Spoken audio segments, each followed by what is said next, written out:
امریکہ کے شہر new York کے میئر کو کون نہیں جانتا؟ زہران ممدانی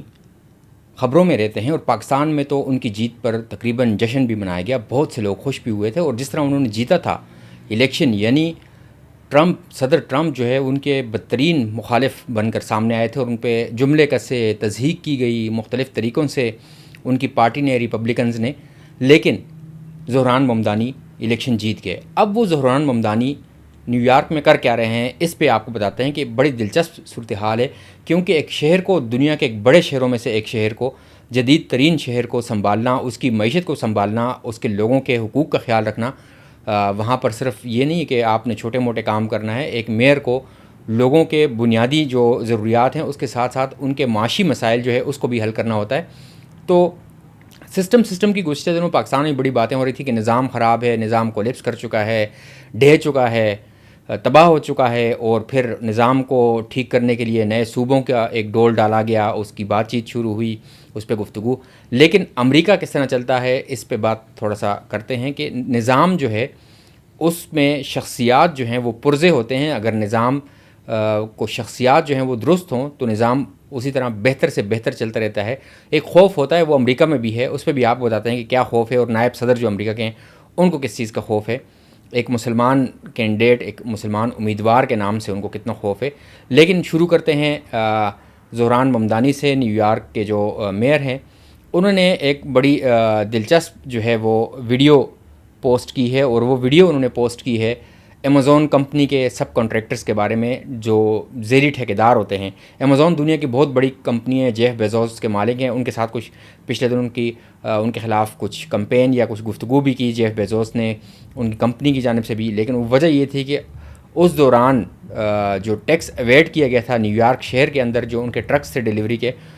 اس میں سے $9 ملین یعنی $90 لاکھ زہران ممدانی نے ان سے ٹیکس لیا ہے۔ تو ظاہری پتہ ان کا غصہ بجا ہے۔ اب زہران ممدانی نے ایک 1.5 منٹ کی ویڈیو اپنے اس پہ پوسٹ کی ہے، اور اس میں وہ جو ڈیلیوری لوگ ہیں، جو ڈیلیوری پارسلز دیتے ہیں امیزون کی طرف سے، بڑی کمپنی کی طرف سے، لیکن وہ اصل میں امیزون کے امپلائی نہیں ہوتے، انہوں نے اسٹکر لگائے ہوتے ہیں، ان کو دکھایا گیا ہے، لیکن امیزون ان کو اون نہیں کرتا کہ یہ ہمارے ہیں، کیونکہ انہوں نے آگے سے ٹھیکیدار رکھے ہوں، ٹھیکیدار کے حوالے کیے ہوتے ہیں۔ یہ دنیا میں ایک نیا وہ ہے تاکہ ٹیکس کم دیا جائے۔ تو 1.5 منٹ کی اس ویڈیو میں حکومتی انتظام اور کارکنوں کے تحفظ کے حوالے سے بڑا اہم پیغام دیا ہے زہران ممدانی نے۔ وہ کہتے ہیں کہ اس میں انہوں نے جو پوسٹ کی ہے اور اس کے اوپر جو ویڈیو ہے، ویڈیو پہ جو ٹیکسٹ چل رہا ہے اور وہ جو بول رہے ہیں، اور وہ اس کے اندر جو لوگ بول رہے ہیں، وہ کہہ رہے ہیں کہ جی اگر کوئی گاڑی امیزون کی ڈیلیوری جیسی دکھائی دیتی ہے اور امیزون کی ڈیلیوری کی طرح چلائی جاتی ہے، مثلا جو پارسل آپ کے گھر لا رہی ہے اور امیزون اس کے اوپر لکھا ہوا ہے اور اس طرح اس کو استعمال کیا جا رہا ہے، تو ظاہر ہے کہ وہ امیزون کی ہی ڈیلیوری ہوئی، یعنی سامان بھی ان کا ہے اور پیکیجز سارا کچھ اگر ان کا ہے، پیسے بھی نہ لیے ہوئے ہیں، تو کیسے ایسا ہی ہے نا، کہتے ہیں۔ لیکن امیزون کمپنی ایسا نہیں مانتی۔ وہ کہہ رہے ہیں کہ امیزون جیسی بڑی کمپنیوں نے ذیلی کمپنیوں یعنی سب ذیلی ٹھیکیداروں یعنی سب کانٹریکٹرز کے ذریعے ایک وسیع نیٹ ورک قائم کر رکھا ہے، جو ان کے پارسل تو پہنچاتے ہیں، مگر کمپنیاں جو ہے نا اس احتساب سے اس کو بچائے رکھتے ہیں۔ یہ لوگ جو سب کانٹریکٹرز ہیں وہ آگے سے اس کے پارسل اپنے کارکنوں کے ذریعے پہنچاتے ہیں، لیکن کارکنوں کے حقوق کا خیال نہیں رکھتا، اور جو کمپنی ہے بڑی وہ بھی احتساب سے بچ جاتی ہے، لیکن اس کو یعنی پیسے اس کو نہیں دینے پڑتے، ٹیکس نہیں دینا پڑتا اور ورکروں کا تحفظ نہیں کرنا پڑتا۔ اس صورتحال کے نتیجے میں ہمارے ورکرز غیر محفوظ رہتے ہیں اور ہماری گلیاں بھی عدم تحفظ کا شکار ہو جاتی ہیں۔ یہ زہران ممدانی اس ویڈیو میں کہہ رہے ہیں، مگر اب تبدیلی کا وقت آ گیا ہے۔ مجھے ڈیلیوری پروٹیکشن ایکٹ یعنی نیا قانون جو ہے اس کی حمایت کرنے پر فخر ہے، جس کا مقصد استحصال پر مبنی ذیلی ٹھیکیداری نظام کا خاتمہ کرنا اور ایک ایسی معیشت تشکیل دینا ہے جو سب کے لیے فائدہ مند ہو۔ مطلب وہ کہنے کا یہ کہ اب جو کارکن ہیں ان کا تحفظ کیا جائے گا، ہر صورت ان کے جو حقوق ہیں، یہ بڑی کمپنیاں جو ہیں، دنیا کی بڑی کمپنیاں جو اربوں ڈالر کماتی ہیں، ابھی خبر آئی ہے کہ 6 مہینے میں کوئی 92 ارب ڈالر کا ان کا منافع مختلف اس سے دکھایا گیا ہے امیزون کی جانب سے۔ تو یہ چھوٹے چھوٹے ورکرز ہیں، ان کے استحصال کر کے اتنا بڑا منافع کماتے ہیں لیکن ان کو نہیں دیتے۔ تو پاکستان میں اگر آپ اپنے ارد گرد دیکھیں تو اس طرح کے سب کنٹریکٹرز، ذیلی ٹھیکیدار ہر جگہ پہ ہیں پاکستان میں، بڑے سے چھوٹے ادارے تک۔ ایک تو سیکیورٹی معیشت بھی ایک سامنے آئی ہے کچھ عرصے میں پاکستان میں، جب جیسے ہی عدم تحفظ کا شکار ہوا ہے معاشرہ، تو سب سے کاروبار عدم تحفظ کے شکار معاشروں میں جو ہے وہ سیکیورٹی کا یعنی تحفظ بیچنے کا ہوتا ہے، اور سیکیورٹی کیسے بیچی جاتی ہے، اور پاکستان میں سب کو پتہ ہے کہ ان پڑھ لوگوں کو, نیم پڑھے لکھے لوگوں کو, ٹریننگ نہ ہونے والے لوگوں کو, نوجوانوں کو, بڑوں کو, ریٹائرڈ لوگوں کو ہتھیار تھما کے یا بغیر ہتھیار کے کوئی سیکیورٹی کمپنی جو ہے وہ ہائر کر کے کسی جگہ رکھ لیتی ہے اور اس کو اتنی تنخواہ بھی نہیں دیتی. یعنی سیکیورٹی گارڈ جو پاکستان میں اسلام آباد جو وفاقی دارالحکومت میں یہاں جو رکھے گئے ہیں ان کو بھی اتنی تنخواہ نہیں ملتی کہ جو سرکار نے لکھی ہوئی ہے, سرکار کے قانون میں لکھی ہوئی ہے, وہ تنخواہ بھی ان کو نہیں دی جاتی. یہ ایک حالت ہے پاکستان میں. ہم اگر بات کریں صرف ان کارکنوں کی جو 30,000 35,000 لے رہے ہیں, بعض اوقات 35 پہ پورا نہیں ملتا ان کو, تو یہ سب سے وہ طبقہ ہے. اور یہ بڑے بڑے میڈیا اداروں میں بھی ایسے سیکیورٹی گارڈ باہر رکھے ہوئے, ان کو سب کنٹریکٹرز, یعنی براہ راست میڈیا ادارہ اب اپنا گارڈ نہیں رکھتا کیونکہ اس کو تنخواہ کے ساتھ آپ کو کچھ الاؤنس دینا پڑے گا, پھر اس کے مسائل ہوں گے, پھر اس کو انشورنس دینی پڑے گی, اس کی ہیلتھ انشورنس ہوگی, اس کی لائف انشورنس بھی ہو سکتی ہے, پھر ریٹائرمنٹ پہ اس کو پیسے بھی کچھ نہ کچھ دینے پڑتے ہیں. تو یہ بجائے یہ کہ وہ کریں اس کو کچھ خاص وہ دیں, تو آسان کام ہے کہ جو 35,000 40,000 کمپنی کو پکڑا دیے, کمپنی نے 5,000 4,000 6,000 ایک بندے کے ایک گارڈ کے اوپر اپنی جیب میں ڈال دیے, اپنے سسٹم میں ڈال دیے, باقی جی 30,000 28,000 32,000 اس گارڈ کو دے دیے. تو سب لوگ بے فکر ہو کے کام کر رہے ہیں اور وہ گارڈ 12 گھنٹے کی ڈیوٹی کر رہا ہے. یہ ایک بہت بڑا المیہ ہے جس پہ کوئی نہیں بولتا, اور یہ اسلام آباد جیسے شہر میں وفاقی دارالحکومت میں بھی یہ ہو رہا ہے. تو اب آتے ہیں, بات کرتے ہیں جو ہم نے پہلے آپ کو بتایا کہ امریکہ, دیکھیں امریکہ جیسے ملک میں ایک میئر جو ہے اتنا پاورفل ہے کہ دنیا کی بڑی کمپنی کو وہ اس طریقے سے اس سے ٹیکس لینا اور اس سے اپنے اس کے کارکنوں کا تحفظ کروانا کہ سب ٹھیکیداروں کے ذریعے بھی اگر آپ ڈیلیوری کریں گے تو سب ٹھیکیداروں کے ذریعے بھی اپنے کارکنوں کو تسلیم کریں گے یہ آپ کے کارکن ہیں, کیونکہ آپ کی کمپنی کا مال یہ پہنچا رہے ہیں. وہ قانون ظاہری بات ہے وہاں بن رہا ہے یا بنا ہے تو جس حساب سے بھی وہ کریں گے. لیکن اسی امریکہ میں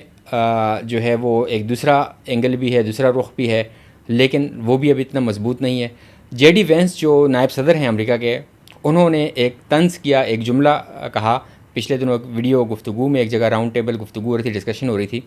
کہ جو امریکہ نے پروگرس کی ہے ٹرمپ کے دور حکومت میں, جو کچھ ترقی ہوئی یا جس طریقے سے انہوں نے کچھ چیزیں آگے بڑھائی ہیں, تو کیا اس کو ریورس کیا جا سکتا ہے. یہ ان کو خدشہ ہے, ڈر ہے, خوف ہے. تو اس پہ انہوں نے نشانہ بنایا عبدالسید کو. عبدالسید مشیگن جو ریاست ہے امریکہ کی, اس میں جو ڈیموکریٹ پرائمری ہے, ڈیموکریٹ پرائمری کا مطلب یہ ہے وہ جیت گئے کہ ڈیموکریٹک پارٹی کے اندر جو ہے الیکشن ہوتے ہیں کہ ان کا کینڈیڈیٹ کون ہوگا سینٹ کے لیے, تو وہ مسلمان کینڈیڈیٹ ہیں,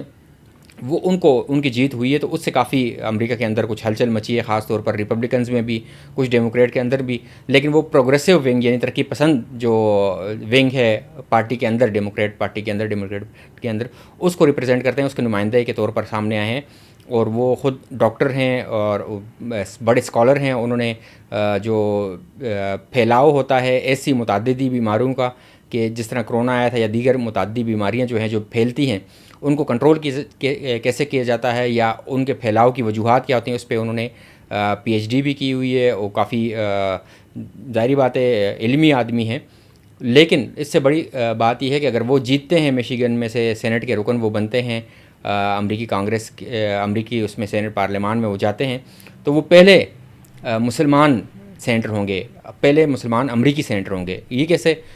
ہیں, تو کافی سارے لوگ پہلے سے ہیں, لیکن وہ ایسے کہ وہ امریکہ میں ہی پیدا ہوئے 1984 میں. ان کے والد جو ہے وہ مصر سے مائیگریٹ ہو کے گئے تھے, جو ایجپشین امیگرینٹ ان کو کہتے ہیں, تارک وطن تھے یا پناہ گزین تھے, جو مصر سے گئے تھے امریکہ میں, انہوں نے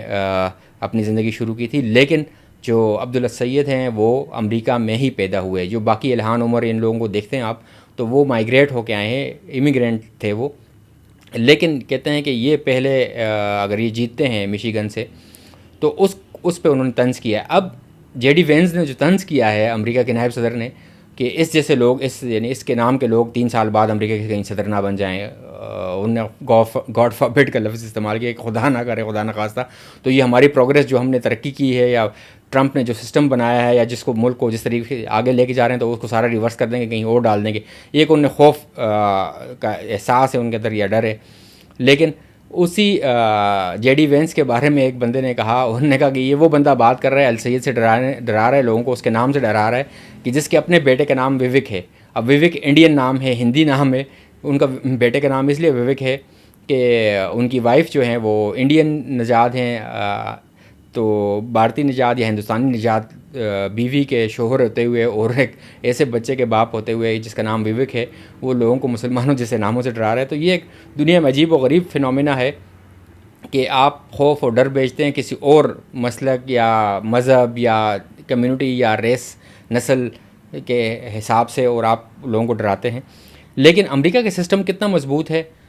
وہ اس سے یہ پتہ چلتا ہے کہ اب ایک 10 سال بعد ایک امریکی شہری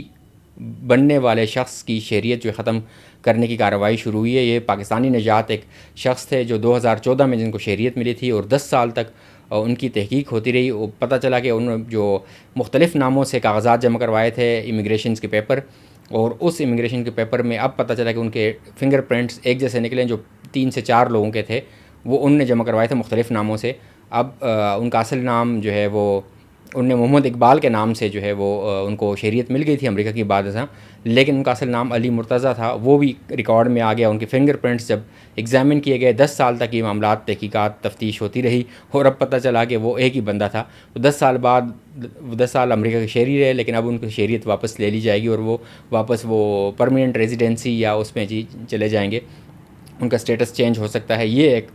دلچسپ چیز سامنے آئی ہے. تو اس طرح کی چیزیں ہوتی ہیں، لیکن سسٹم میں خرابیاں بھی ہیں. جس طرح امیگریشن انفورسمنٹ جو وہاں پر نئی ایک وہ کی گئی ہے کسٹمز کی اور امیگریشن کی ICE جس کو کہا جاتا ہے، جو ٹرمپ کی حکومت میں بنی ہے، جس طرح انہوں نے لوگوں کو گرفتار کیا اور اس طریقے سے وہ کیا. اب اس میں ایک خبر آئی ہے کہ ایک پاکستانی شہری جو تھے ان کو وہاں پکڑا گیا. ان کی جو اہلیہ تھیں وہ امریکی شہری تھے، اور یہ پاکستانی نژاد جو شہری ہیں ان کو بھی پورا پروسیسنگ کا ہوا تھا، لیکن وہ امیگریشن کے جو پیپرز تھے ان میں کچھ غلطی ہو گئی تھی. اس غلطی کے نتیجے میں ان کو پکڑ کے انہوں نے ڈال دیا اپنے اس سینٹر میں جہاں سے لوگوں کو امریکہ بدر کرتے ہیں. 30 دن تک وہ وہاں رہے، اور یہ امریکی سینٹ میں اس پہ گفتگو ہوئی. وہاں کے ایک سینٹر نے کہا کہ 30 دن بعد انہوں نے کوششیں کر کے اس کو وہاں سے نکلوایا اور واپس ان کو گھر بھیجا، اور اس جو غلطی ہوئی تھی امیگریشن کے پیپرز کو اس کو درست کرنے میں 30 دن وہ اس کو جیل میں گزارنے پڑے. تو سسٹم میں وہ ہوتی ہیں، لیکن سسٹم آخر میں اپنی غلطیوں کو درست بھی کرتا ہے.